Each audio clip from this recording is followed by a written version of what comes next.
ये मैंने छत्रपति शिवाजी महाराज का वाटर कलर में किया हुआ एक पेंटिंग है। वीडियो के लेफ्ट साइड में आप फाइनल पेंटिंग का रिजल्ट देख सकते हैं। जिन लोगों ने मेरा इंस्टा हैंडल देखा हुआ है या फिर जो लोग मुझे जानते हैं उनको पता ही होगा कि मुझे स्कल्पचर पेंट करना कितना अच्छा लगता है। स्कल्पचर पेंटिंग मेरा बहुत ज़्यादा फेवरेट सब्जेक्ट है और जब मैंने ये डिसाइड किया कि मुझे छत्रपति शिवाजी महाराज का भी एक पेंटिंग करना है तो मैंने उनके रेफरेंस इंटरनेट पे सर्च किए। वैसे तो इंटरनेट पे बहुत सारे रेफरेंस मुझे दिखाई दिए, लेकिन मैं एक ऐसा रेफरेंस ढूंढ रहा था जिसमें कि लाइफ साइज स्कल्पचर हो। और ये मेरी खोज तब पूरी हुई जब मुझे रायगढ़ पर स्थित छत्रपति शिवाजी महाराज के स्कल्पचर का ये रेफरेंस मिला, तो मैंने उसी को पेंट करने का फाइनल किया। ये कैंसन का 300 GSM का पेपर है और वाटर कलर मैंने मिशन गोल्ड के यूज़ किए हैं। तो जैसे कि आपने देखा, पहले मैंने पेंसिल से ड्राइंग किया और उसके बाद मैंने अलग अलग कलर मिक्स करके एक लाइट वॉश किया। जो हमारा पहला फ्लो होता है वो उतना लाइट होना चाहिए कि हम उसके बाद उसके ऊपर शेड एंड लाइट का इफेक्ट क्रिएट कर सकें। अगर हम शुरू में ही बहुत ज़्यादा डार्क कलर का यूज़ करते हैं तो फिर हमारे पास ये ऑप्शन ही नहीं बचता कि हम उसके ऊपर शेड एंड लाइट का इफेक्ट क्रिएट करें। और जब फर्स्ट वॉश कंप्लीट हुआ तो उसके बाद मैंने डार्क साइड पेंट की।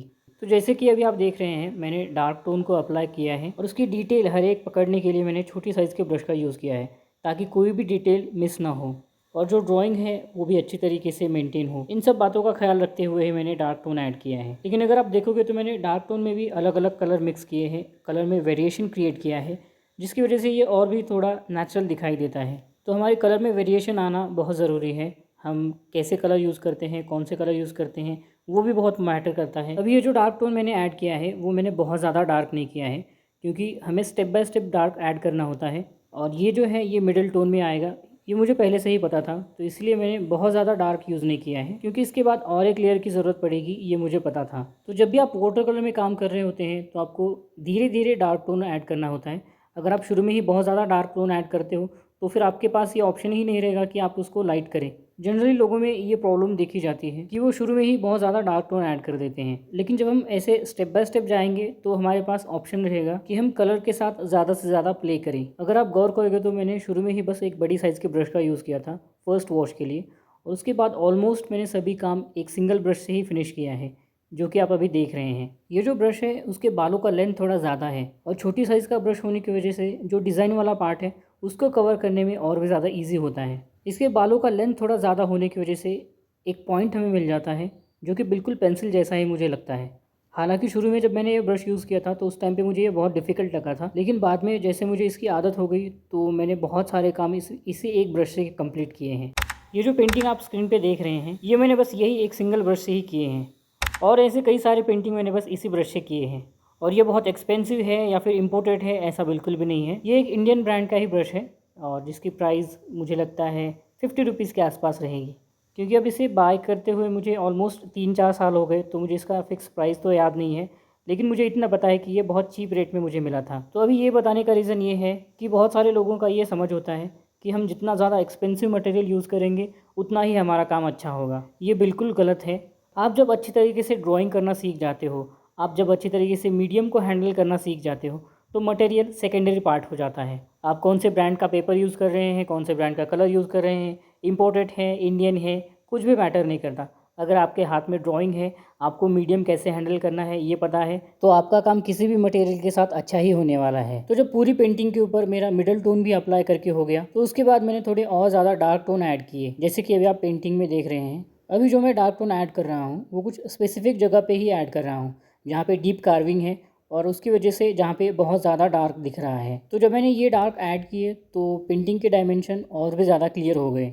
लेकिन ये करते वक्त भी मैं रेफरेंस को अच्छी तरीके से ऑब्जर्व कर रहा था और जो भी मैं पार्ट पेंट कर रहा हूँ उसको ठीक से देख के ही पेंट कर रहा था। यानी कि हमें कोई भी पार्ट मेमोरी से नहीं करना है या फिर अपने मन के हिसाब से बिल्कुल भी नहीं करना है। जितना ज़्यादा आप अच्छी तरीके से देख के काम करना सीखोगे आपका काम उतना ही इम्प्रूव होने लग जाएगा। बहुत बार ऐसे सब्जेक्ट पेंट करते वक्त हमारे पेशेंस डगमगा जाते हैं और जो डिटेल वर्क है हम उसको बीच में ही छोड़ देते हैं या फिर उसको पेंट करना ही अवॉइड कर देते हैं। मुझे पता है आप में से बहुत सारे लोगों ने ये एक्सपीरियंस भी किया होगा।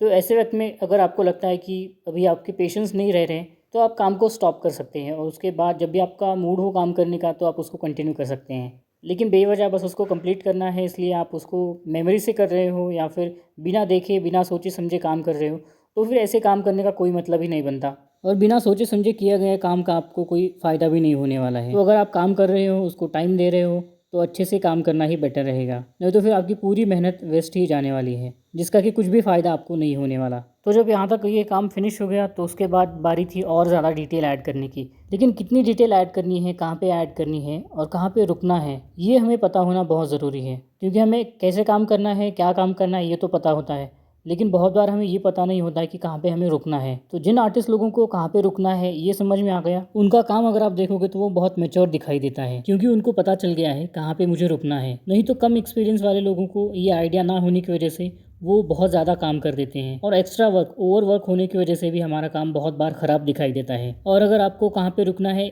इसको समझना है तो फिर आपको अलग अलग आर्टिस्ट लोगों की पेंटिंग देखनी चाहिए। कौन से आर्टिस्ट ने किस तरीके से कौन सा पार्ट पेंट किया है, कलर कौन से यूज़ किए हैं, या फिर कोई स्पेसिफिक फील क्रिएट करने के लिए कौन से टेक्निक का इस्तेमाल किया है। इसलिए हमें ऑब्जर्वेशन बस हमारी पेंटिंग करते वक्त ही नहीं करना होता है। आप जब दूसरों के भी आर्ट वर्क देख रहे होते हैं तो भी आपको ऑब्जर्व अच्छी तरीके से करना बहुत ज़रूरी होता है, ताकि आप ये समझ सकें कि एक्चुअल में बाकी लोग काम कैसे करते हैं।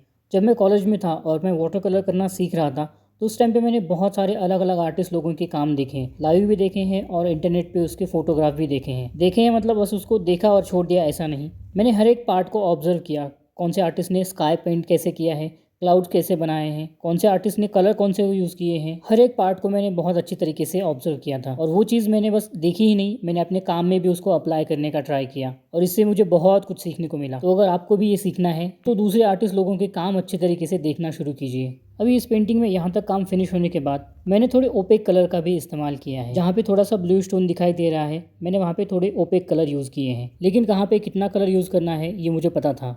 तो सारा काम कंप्लीट होने के बाद इस पेंटिंग के फाइनल रिजल्ट ऐसे थे। आपको ये पेंटिंग कैसा लगा मुझे कमेंट करके ज़रूर बताइए, और अगर इस वीडियो से कुछ वैल्यू मिली हो, कुछ नया सीखने को मिला हो, तो इस वीडियो को ज़्यादा से ज़्यादा अपने आर्टिस्ट फ्रेंड के साथ शेयर कीजिए। और ऐसे इंटरेस्टिंग वीडियोज़ के लिए और वैल्यूएबल टिप्स के लिए मेरे यूट्यूब चैनल को सब्सक्राइब कीजिए। आपका वैल्यूएबल टाइम देने के लिए बहुत बहुत धन्यवाद।